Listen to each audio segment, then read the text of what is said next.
Hello, everyone. Thank you for joining DataCon LA 2022. Welcome to Data-Driven Optimization of Plant Health and Water Use. My name is Hestia, your host, and your co-host today is Sunanti. Please be mindful of our COVID regulation and keep your mask on. Also, silence your phone during the session. Don't hesitate to raise your hand if you have any questions. This session is currently streaming via Zoom and will be recorded. It will be available online in a few weeks. Today we have our guest, Graham Symmonds, CEO of Pluvial.AI, 25 years in the water sector, developing and commercializing technology for water treatment, utility billing, and now optimizing water for agriculture. Without further ado, I'll hand this over to the speaker. Thanks for being here. Go ahead, Graham. Thank you very much. Yeah, you need to do that. There you go. All right, now we're on. Now we're on, and I've lost my screen. There you go. I got to put this up a little bit. There we go. Thank you very much for stopping by this afternoon. Today we're going to talk a little bit about the water crisis and what that means in the world, and what we hope to achieve by combining a bunch of different data sets to inform more efficient water use. That's going to work for me. We did it twice. There we go. All right. So we do like to think of the Earth as the water planet, right? But in reality, the water resources are finite, and most of them are unusable for uses that we need them for. You know, the overall water availability on the freshwater side is about 2% of what's available on the Earth, and less than about 0.1% of that is actually immediately available for us to use as a society. And so what's happening over the course of a number of years is that we're seeing increased volatility in water resources. This is a graph of Colorado River flow, which everybody's probably pretty familiar with, the current drought and its impact on water availability. You know, what's interesting is that this represents about a century of data, and you can see that the trend is continuing down. But what actually ended up happening is in 1922, when the Colorado River was divvied up, the flow was actually much higher. It was about 23 million acre feet a year at that time. And so the lower basin states, the upper basin states, and ultimately in the 40s, I believe, Mexico came in, and so they apportioned that water up. Obviously today we're sitting at about 13 million acre feet, so about 10 million acre feet of water that has been allocated, but is really not there in a long-term sense. And as we think about water use and what that means,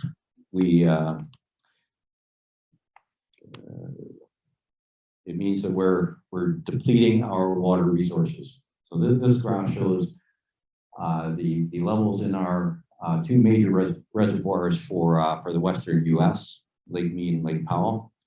And you can see in the red, we're managing the Lake Mead level, maintaining it, and robbing the water from Lake Powell. And over time, that's really being driven by an increase in population. So as the Western U.S. has increased in population, we're actually combining that with a decrease in water resources. And when you graph those two conditions together, what you end up with is this, where in the 1920s, you had 8 or 9 acre feet per person that was available, to today, where we have significantly less at 0.2 acre feet per person. So that's a 50-fold decrease in availability of water. And so what does that mean for us as water users? It means we have to become more efficient. And if we don't, what we end up with is some impacts in our lives. And we've actually been here before. So back in the 1100s, 1112, 1300s, the Southwest U.S. was entering into what could be called a mega drought. And this is reconstructed river data from the Colorado River based on some tree ring data that ASU put together. And what we can see is if we look at our current flows, which are those pink lines, so that represents the last 60 years of flow in the Colorado River, you can see that we're kind of replicating that pattern again. And in the medieval time, that area in yellow is called the medieval climate anomaly, ultimately led to the depopulation of the Southwest, right? And so what we see is there's a direct correlation between availability of water and the survivability of society. Now we're obviously in a much better place because we have reservoirs, we have the ability to manage our water in a more effective way. We have the ability to create water, right? We can desalinate water, we can use recycled water. So we have some ways of being able to avoid repeating ourselves and not have to depopulate. But we can only do that if we're able to become much more efficient at using water resources. And for the agricultural sector, which uses about 75 to 80% of the water that's consumed, that means getting much more efficient as a user. And so as the world increases in population and water becomes increasingly more volatile, the questions that Pluvial is asking itself is, can we actually feed the world with that water supply? And can we secure sustainable water resources for that? And can we ensure the economic viability of our farms? Because for sure we can charge more for water. That's not a problem, right? We can give people economic disincentives to use water, but the choice is I can use that water and create food, or I can't afford that water and so I can't create food. Right? So we have to think about the economic viability of the farmer and what does that mean for him, right? And or her. Is there a way that we can incentivize a better use of water and be able to maintain that farm as an operating entity and being able to create the opportunity for continued agricultural use? And it's interesting that particularly in California and in Arizona, where water resources are becoming increasingly stressed, where we're jacking that price way up, right? So we have a price per acre foot of $1,200, say, and as that price goes up, because we're trying to encourage less use, so we do that through price signals. But what happens is it just puts the farmer out of business, and so our production goes down, right? And that ultimately ends up hurting society. The macro side of the things, if you look at what's happening in the world, there are 4.62 billion acres of cropland. And much of that is irrigated through natural rainfall, but a significant portion is irrigated through canals and artificial irrigation systems. And that just means that we're transporting water from one area to another for use. And as we do that, if we have competing uses, housing issues, housing increases, say, then you're going to be fighting for every drop, right? And so the farmers, even though they're using 80% of the water, are probably going to be the first to be struck with some of these decreases in availability.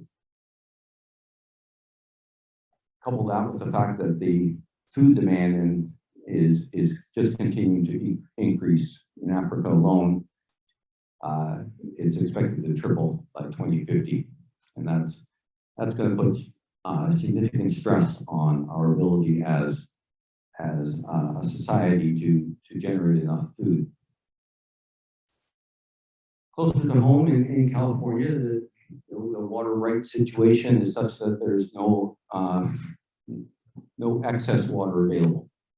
So that means that absent a priority right, you're unlikely to get water for your operation.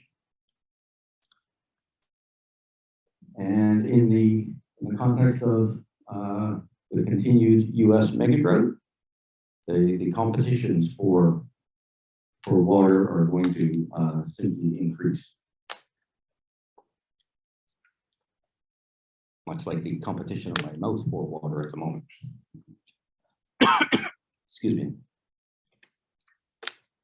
So at Pluvial, what we did is we thought about a way to combine information to be able to inform farmers about a better way to use their water. Right? And what we came to realize through discussions with farmers, and one of our founders is a farmer here in California. We realized that there's opportunities for targeted irrigation, providing almost the exact amount of water that a certain crop needs. Right? And in order to understand that, there's a bunch of information that you need. You need to be able to understand the current weather conditions on that plot of land. You need to understand what crops you're growing. You need to understand how that crop uses water, and you need to understand what water is available. And so we combine a number of different data to be able to do that, and we use some some AI-based tools to extend and extrapolate that available data to areas that aren't directly measured or monitored. And we need to be able to do that at a pretty high granular area so that we can get down to exact blocks of irrigated property to inform the farmer. And we do that with a combination of algorithms and meteorological data, and then top it off with remote sensing data as a way to validate what's happening on the ground.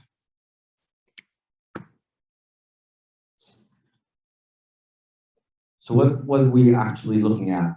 Right? And so it's ultimately boils down to a combination and evaluation of plant stress versus evapotranspiration rates and watering. And we do that through looking at different sets of data. So local meteorological data and models, the farmer collected information, which is how far are we at, what are we growing, how far are we from harvesting, are we planting, are we growing, are we harvesting, and combine that with a number of commercial and government-based remote sensing information. And there's been a bit of an explosion in remote sensing capabilities through a number of different commercial aspects. It's all, it becomes pretty much near real time, right? So you can see what's happening on a plot of land almost every day. And depending on the wavelength that you're looking at, you can determine whether or not the plant is healthy or is in stress. That stress could be caused by lack of water, or maybe pests, or maybe some lack of nutrients, or too much of any of those three things. Obviously, you don't want too many pests, so maybe too few of those.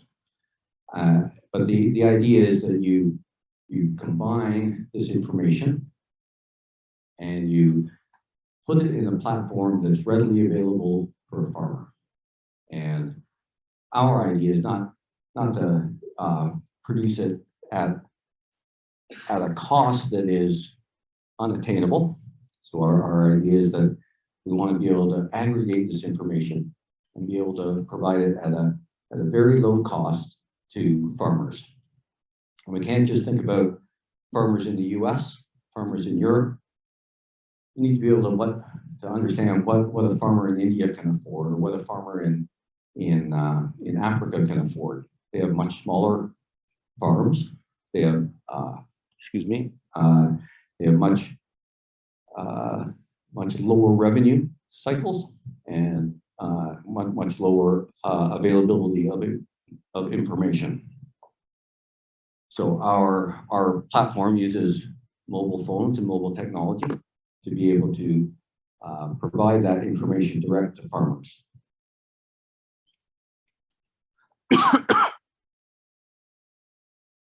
So the platform itself, it uses proven irrigation algorithms and technologies.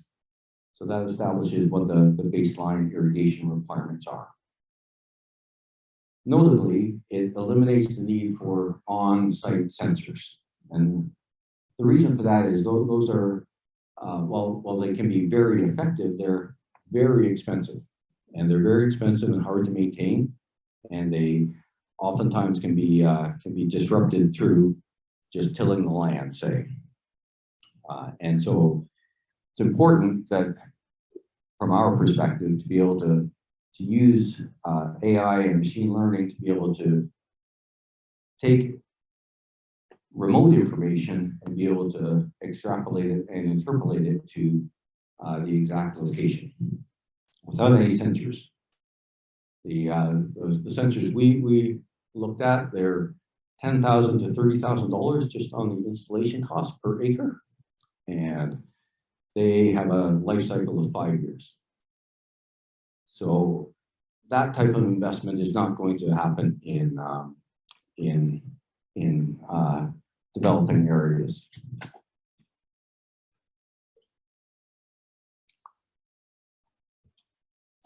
So we combine our irrigation assessment with daily remote sensing information. And again, it's critical because oftentimes there are parameters that we don't really know about that are impacting the plant health and the yield opportunity for the farmer. But we can see them, and we can see them through various wavelengths of light, and we can parse out early indications of plant stress.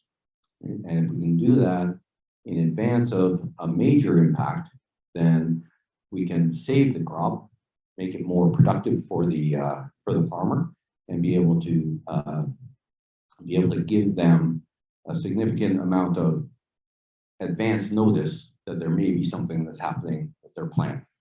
And in most cases, that's going to be water driven, but again, there may be some opportunities to think about things like nutrients and pests. In terms of the analytics around it, it's important for farmers, at least in our view, to understand what their watering needs are going to be, their watering needs are going to be today, what they're going to be tomorrow, what they're going to be next week or next season or next month or next year. So that means that we have to be able to crunch a significant amount of information. And that means the best tools to be able to do that are machine learning and artificial intelligence. And the key to artificial intelligence is training that algorithm on actual data. Right? So we have to be able to provide a feedback mechanism from the farmer through to our algorithms. And that's something that we're still working on. To be honest, we don't have that totally figured out. But over the course of the next 12 months, we plan to be able to do more on the forecast side. Right now, Pluvial is kind of a snapshot in time, snapshot in real time. You can have it on a daily basis, but we haven't quite got it to the point where we are going to be able to forecast the requirements over the next month or year. And then our entire platform, and I think in many ways the world is now GIS centric. We have to know exactly what's happening on a coordinate basis in the world, and so we use Esri as a means of doing that. Right? And so everything is normalized to the Esri geospatial definitions, and it gives us the opportunity to make sure that we are accurately reflecting what's happening on the ground in the real world. And that's a critical thing, because as the crops change, their locations can change as well. They may be planting more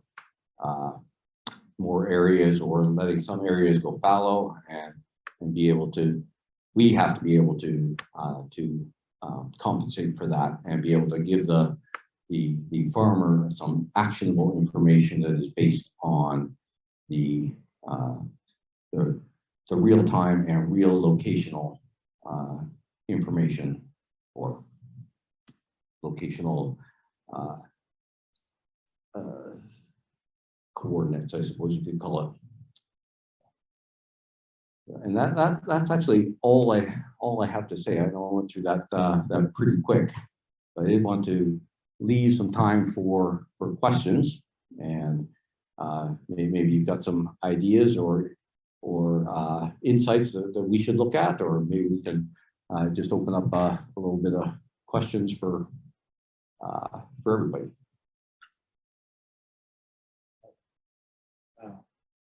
I'm not familiar at all with this. It's a simple question, but I know about the creation of clouds, right? Of mixing some foreign chemicals and producing clouds. I know about this because the governor of one of the states in Mexico is going through a serious drought. One of the top northern states of the desert in Mexico is going through these issues already. And he posted a picture on his airplane saying, "Hey, I forgot the term again, but he used seeding the clouds." Thank you. Is that any help? Well, as a mechanism, I think it can help. I don't know a lot about it myself, but I know that it does work. But I think it depends a lot on the local meteorological conditions. Meaning, oftentimes you can. I live in Arizona, and a lot of times you can see rain falling from the sky, but it doesn't freeze the ground.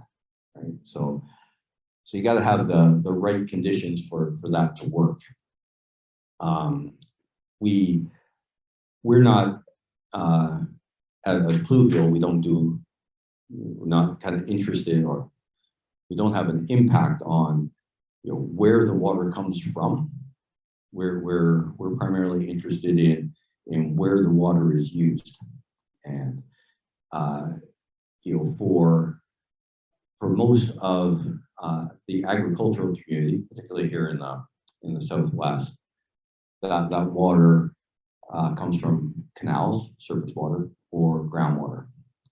And so if you increase the availability of rain, ultimately what happens is you increase the availability of natural irrigation, but also the runoff to the surface water sources. So it can work, and certainly can work in small isolated areas. I don't know how widespread its impact can be, but I think they use silver nitrate to do that, and it's quite effective in the right conditions. I can follow up to that too. The ocean water, right? If that's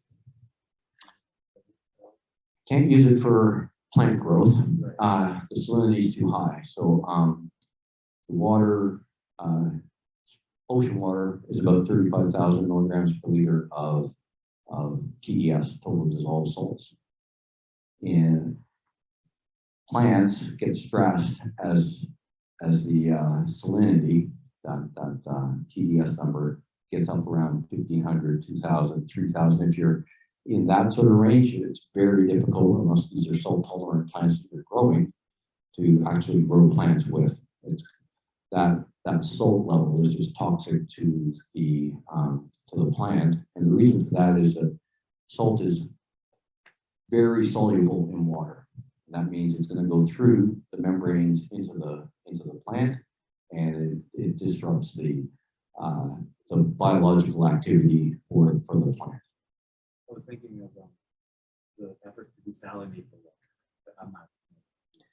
Yeah, and you're exactly right. The desalination is an opportunity.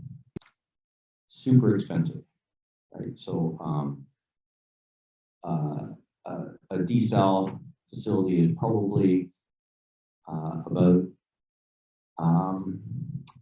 let's call it $1 a cubic meter for creating that water. That doesn't include the actual treatment plant. That's just the operating costs, right? And so if you think about, so that's about 4 cubic feet, something like that. This would make it easy. We'll call it 7.43. So we can make it 1 cubic foot is 7.43 gallons. So if we have 4 of those, we have, call it 30 gallons. 30 gallons times, so 30 gallons at $1. That's a lot, especially when you're using volumes on the farm in acre feet, and an acre foot of water is 325,000 gallons, and oftentimes you're using several acre feet per day, and so you have a significant cost if you're going to use desalination for water. You're better to use recycled water, and that the costs are significantly lower, and it's a lower quality of water, but you shouldn't be using desalinated water and then throwing it on the ground, in my estimation. It's just a waste of money, right? So, but irrespective, oftentimes we're using too much water on our irrigated lands, right? And so what that causes is runoff, causes contamination of aquifers, and it generally causes a problem with water resources because you're just using too much. And so if you can figure out a way to understand exactly what the plant needs, give the plant that amount of water only in the extreme case, then what you're doing is you're optimizing that water use, and you won't be wasting water, and you will also not be driving nutrients down to the aquifer see runoff across the surface. Thank you. Yes, sir. Yeah, I just had a question. This is great. I love this so much. When it comes to more targeted irrigation, the presumption is folks are using wasteful irrigation practices that they're cheaper, more available than targeted irrigation practices. So all of this can provide substantially useful data. Cost. Are there any plans to work on sort of the delivery of those more efficient irrigation? No, it's a great question. And, I think the answer to it is yes.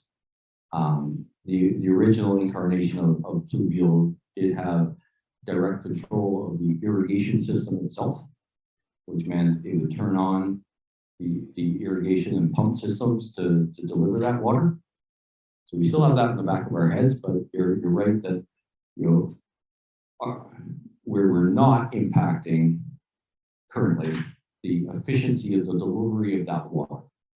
We're telling them how much to use, and the expectation is that the farmer becomes more aware and then becomes more efficient in and of himself or herself. And there's probably a significant amount of water that can be saved again by saying, okay, now that you know exactly what the plant needs, this is a way to deliver to the exact root that amount of water, right? And so rather than the equivalent of say flood irrigation, we know exactly how much to put on that. We could take that one step further and say, if you went for drip irrigation or you went for direct root application, you can save yourself yet another probably 50% of the water. Right? And so there's a mechanism of understanding what the plant needs, but trying to work within the available systems that farmers have. And we thought about it in the original brainstorming for Pluvial.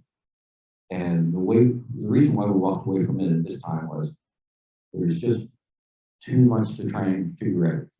And there are too many different ways that farmers are using to deliver this water.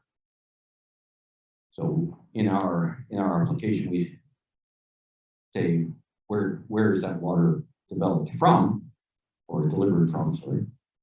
So if it's a spray irrigation, or if it's drip, or if it's one of those big rotary arm things, and so we understand what the mechanism is of delivery, but we haven't yet figured out how to boil all that down into something that could be controllable by one platform.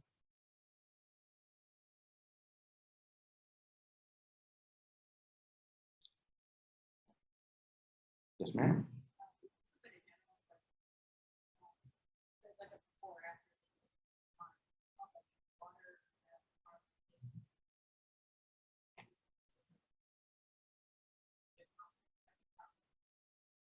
It does, and we're just in the rollout stages now, but where we see the impact is in it's, I can't remember the exact numbers, but it's probably in the 20 to 30% range just in the delivery side, right? And that's partially just driven by what your neighbor was talking about, because it's uncontrolled delivery, right? It's sluice gates that are open and delivering water, right? So there's probably more to be done, but we certainly see some significant savings.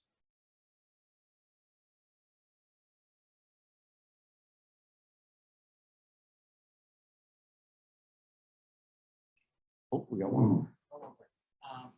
So you guys are mostly looking at agricultural fields in Lauderdale over have you ever thought about also water management as well? With water resources nearby the farmer and be like, oh, since like the snowpack was like pretty thin, then maybe you want to like reconsider like what crop you're going to plant in the future. So then you don't need to have that. Were you in some of our brainstorming sessions? Maybe. Yeah, I mean, I think this type of information, once available, allows itself to be used in many different ways. And one of the primary ways is if we can forecast what you're going to need and bounce that off about what the forecast is and what's available, then yes, you can make a conscious decision as a farmer to be able to say, oh no, I'm not going to plant alfalfa. I'm going to plant what's left, wheat, corn. I don't know, but there's a way to think about this in terms of holistic water management. What's available? What's your most efficient water-based crop for that? And that could easily fall out of an application like Pluvial. Won't do it right this instant, but again, that's something we have thought about. One last question. I'm a gardener myself, and then it's really hard to figure out what are the water requirements for my plant. And I'm just curious, like, how do you guys determine what are the water needs? Is it just through like, oh, this looks brown, so you want to water more, or do you guys actually have a database of like, since this is corn, then this probably needs this amount of water, and then the satellite imagery is more of a like health check. Yeah, that's exactly it. So we know from various studies in various agricultural communities what each crop needs throughout its life cycle. Like it needs more during the seeding process, then a bit less during the growing, and then almost none during the harvesting side. Right? So we know what that is, and so the farmer has the opportunity to choose that. And you're right too that the remote sensing is really a check on the whole thing, right? So what it does is we calculate what the evapotranspiration requirements are, and we tell the farmer X, right? And then we look at the remote sensing information and say, looks like you're going brown, or it looks like it's stressed. And what we can get out of the remote sensing is quite it can be quite dramatic. We can tell, you know, on incipient stress what is you'll be able to see that on in the remote sensing data. Right? And so you have the opportunity to kind of turn it around before it gets out of control. But you're right, it's a check on the algorithmic process. And the idea for Pluvial is like that remote sensing information can be significantly expensive. But if we spread that across a large non-contiguous user group, then the cost per unit goes down quite a bit.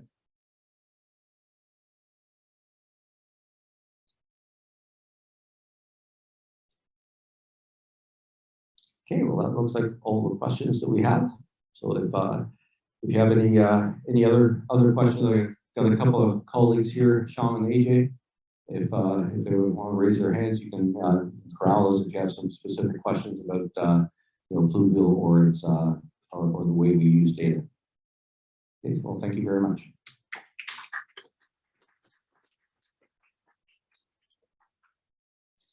Start with batteries. Good things not ours. Okay. All right. Thank you, Graham. I'll talk to you later. Thank you, Graham, for your presentation and the attendees for questions and interactions during this session.